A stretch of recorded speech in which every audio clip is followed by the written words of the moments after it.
Volta às aulas. Nesta edição do Jornal Universitário, você vai saber quais são as perspectivas do retorno presencial para o primeiro semestre de 2022. E ainda, como uma parte dos cearenses está lidando com a crise econômica e com o desemprego. 109 mil pessoas abriram empresa nos últimos 3 anos. Você vai ver também o que recomendam os especialistas para o tratamento dos sintomas do estresse e da ansiedade. E a plataforma de streaming criada por crianças e adolescentes da Barra do Ceará. O Jornal Universitário está começando.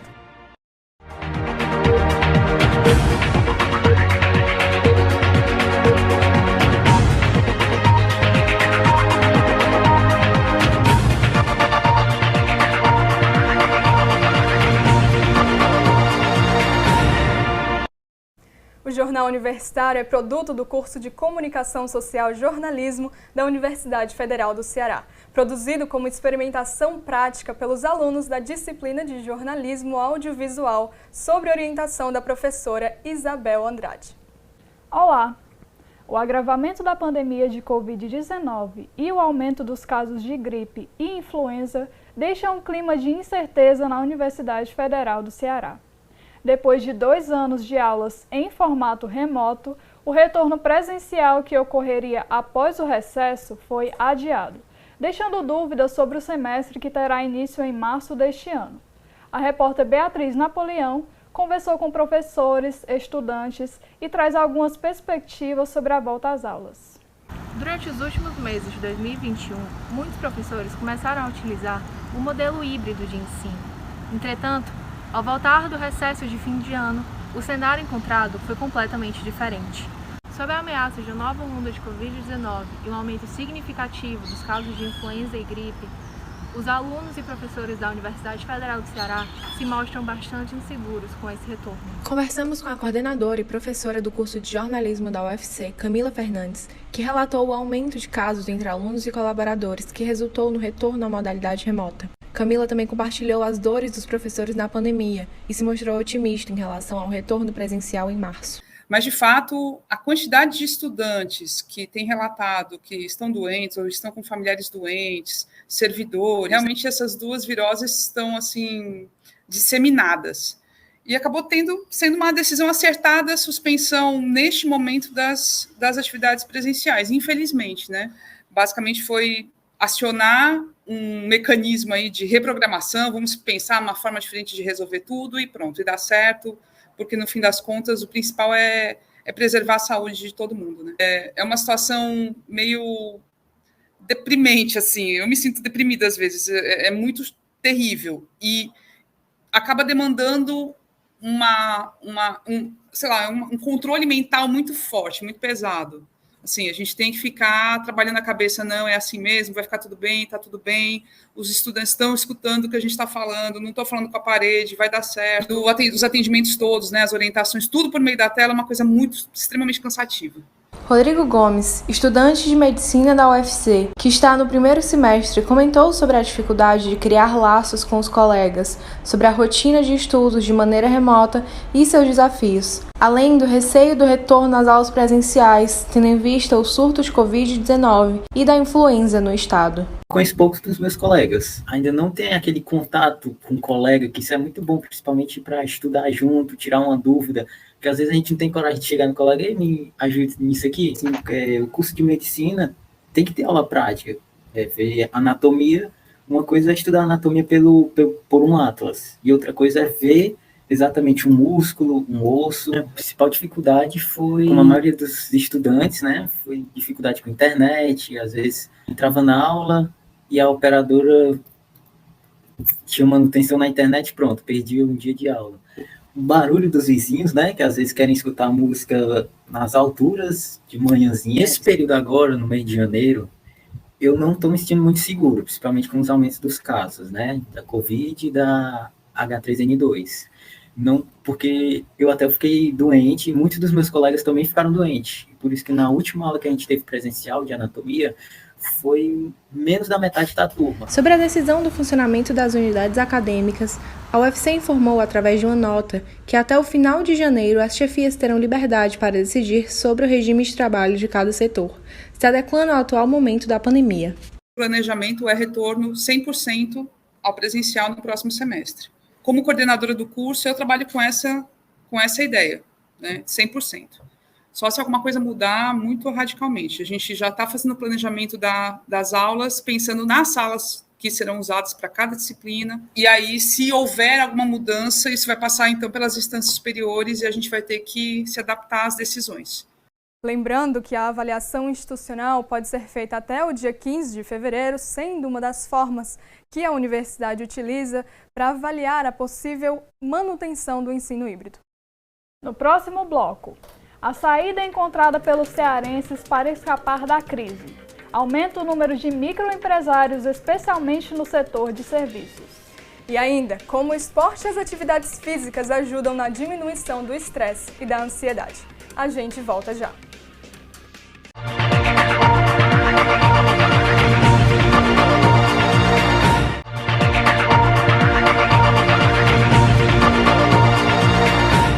Na economia, microempreendedores individuais crescem em número de cadastro e faturamento no Ceará durante a pandemia. Como uma parte dos cearenses está lidando com a crise econômica e com o desemprego? 109 mil pessoas abriram empresa nos últimos 3 anos.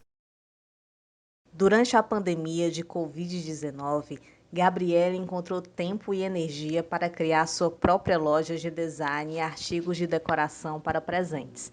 As vendas são todas feitas por meio das redes sociais. A estudante de publicidade passou de estagiária insatisfeita a microempreendedora individual realizada com sua nova ocupação. Eu faço publicidade também na UFC. Aí eu estava estagiando, só que entrei em home office, né? E eu não tinha muito saco pro home office, achava meio chato. E acabei que eu tinha muito tempo livre. Para não ficar muito desocupada, eu vi que era a oportunidade de ganhar um dinheiro extra, né? Aí foi quando eu comecei. Só que a questão de virar esse profissional foi porque eu comecei a ficar muito insatisfeita com o meu estágio, né? Que eu estava. Aí eu pedi para sair para focar só na loja. Foi muito por conta disso, sabe?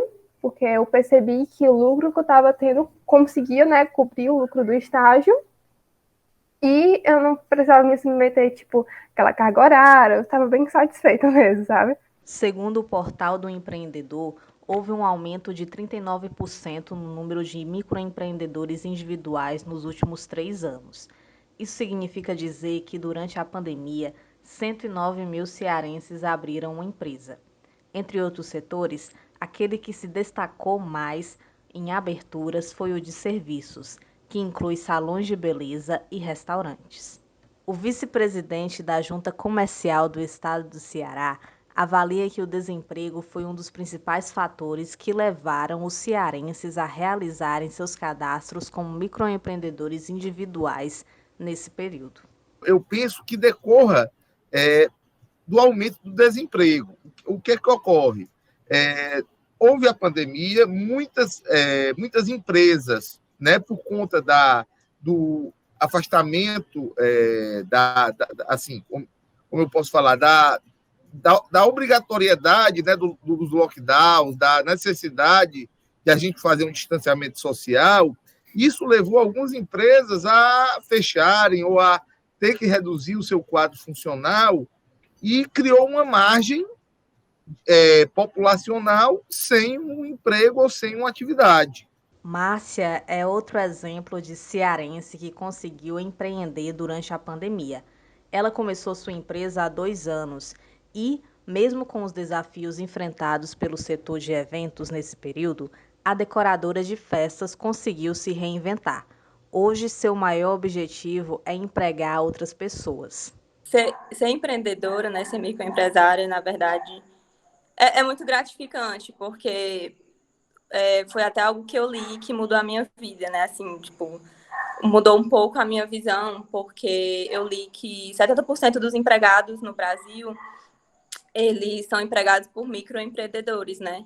Então, boa parte dessas pessoas, elas são empregadas por conta desses pequenos empresários, né? Que tiraram o seu sonho do papel.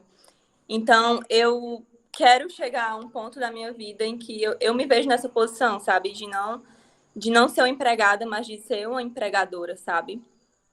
Então, não é só sobre decorar festas, mas é sobre... E muito mais além, sabe? Eu vejo que é uma profissão onde a gente também transforma a vida de outras pessoas, sabe? De muitos brasileiros. O diretor técnico do Sebrae Ceará acredita que a facilidade de abertura de uma microempresa é determinante para o aumento dos cadastros. Com alguns minutos, é possível se cadastrar e garantir direitos previstos na lei, como aposentadoria por idade e registro no cadastro de pessoa jurídica, o CNPJ. Muitos que ficavam na vida informal migraram para a formalidade, sendo MEI. Então não é por nada que nesses 10 anos surgiram aí, já vamos atingir uma faixa de 14 milhões de MEIs no Brasil. Aqui no Ceará já vai passar de 400 mil microempreendedores individuais registrados, a soma do total. Isso quer dizer que a lei pegou, porque ela é simples, é fácil e veio de encontro à necessidade da comunidade local. Esse crescimento pode ser ainda maior a partir de 2022, com a aprovação do projeto de lei complementar, a PLP 108/2021, que amplia de R$ 81 mil para R$ 130 mil o limite de faturamento anual para enquadramento no MEI. E isso aí abriria margem para que mais empresas que ainda não têm um faturamento considerável para se tornar uma microempresa possa exercer sua atividade com um baixo custo. E para o poder público é importante que essa empresa evolua também. Então, eu vejo com bons olhos essa medida e creio, que será importante para dar para respaldar mais e fomentar o microempresário individual. Que bom ver essa geração correndo atrás dos próprios sonhos, mesmo em meio a tantas adversidades. E agora a gente vai falar de saúde. Ansiedade, insônia, tristeza e desânimo. Os efeitos nocivos da pandemia sobre a saúde mental dos cearenses são inúmeros. Mas a prática de esportes e atividades físicas, como corridas e caminhadas, tem ajudado algumas pessoas a atravessar esse momento de uma maneira mais saudável e com alguma tranquilidade. Isso acontece porque praticar exercícios libera endorfina, também conhecida como hormônio da felicidade, responsável por promover no organismo sensações como bem-estar, euforia e alívio. Veja na reportagem de Giovana Brito. A relação entre a prática de exercícios físicos e a manutenção da saúde mental já é um consenso entre os profissionais de saúde. Entre as descobertas recentes está o fato de que práticas como caminhar, correr ou pedalar são fundamentais para manter uma capacidade neurológica saudável, mesmo com o avanço da idade.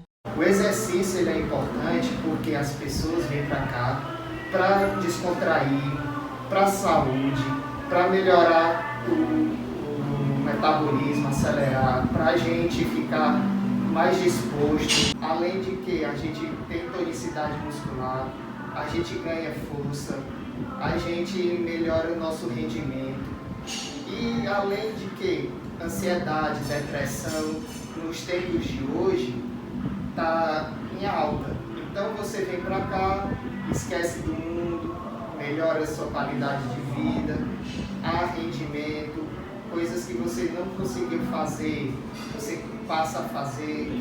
A falta de exercícios físicos deixou de ser um problema meramente estético para se tornar um grave problema de saúde pública, responsável por 2 milhões de mortes a cada ano. A psicóloga Thalita Almeida explica os benefícios das atividades psicomotoras, especialmente para pessoas que apresentam quadros de ansiedade, depressão e outros tipos de transtornos. Hoje já se tem também a ideia de que pessoas que não praticam atividade física, também comprovado por algumas pesquisas, elas têm de fato uma tendência a desenvolver atividade, de desenvolver problemas psíquicos. Enquanto nós fazemos atividade física também, a gente libera algumas substâncias, substâncias como a endorfina, a adrenalina, a dopamina, e elas são muito importantes para o nosso desenvolvimento. A endorfina, por exemplo, ela é uma substância do prazer. Então, enquanto você está ali fazendo atividade física, você vai liberando ela, e aí ajuda no humor, ajuda muito na questão da memória, da atenção, da concentração. A seguir, a plataforma de streaming criada por jovens de projeto social leva cultura à comunidade na Barra do Ceará.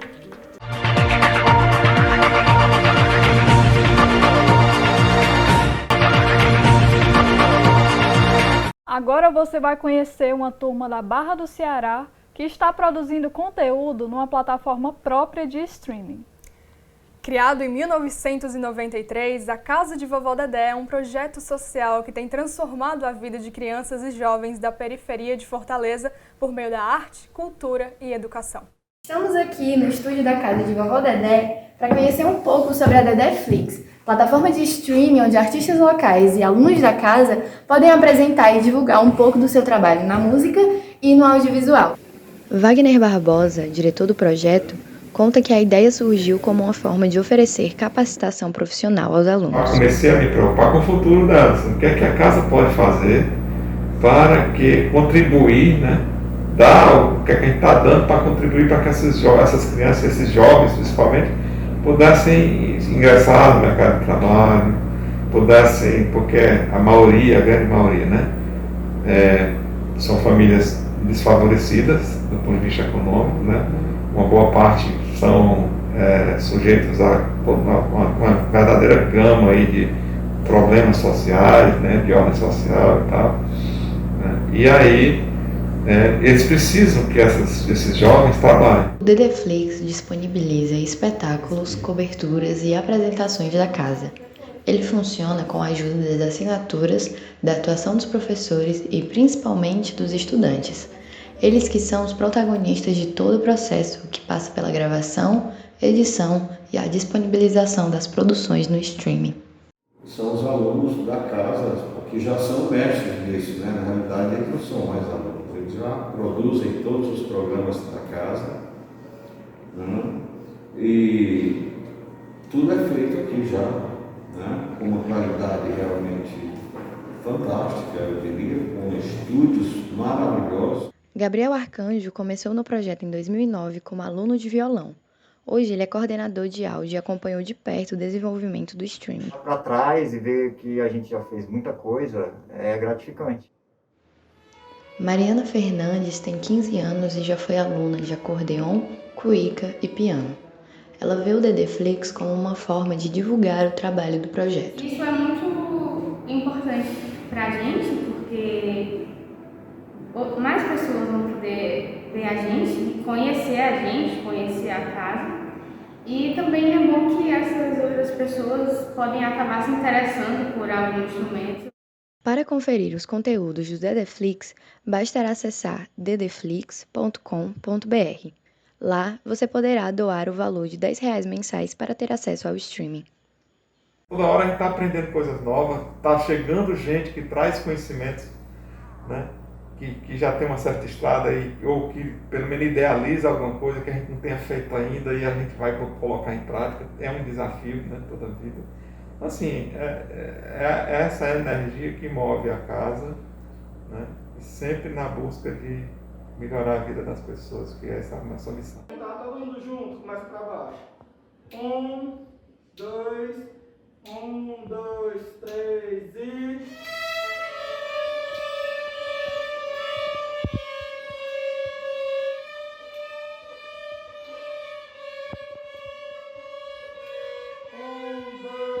Ficamos por aqui com esta edição do Jornal Universitário. Esta foi uma produção pela Turma de Jornalismo Audiovisual da Universidade Federal do Ceará.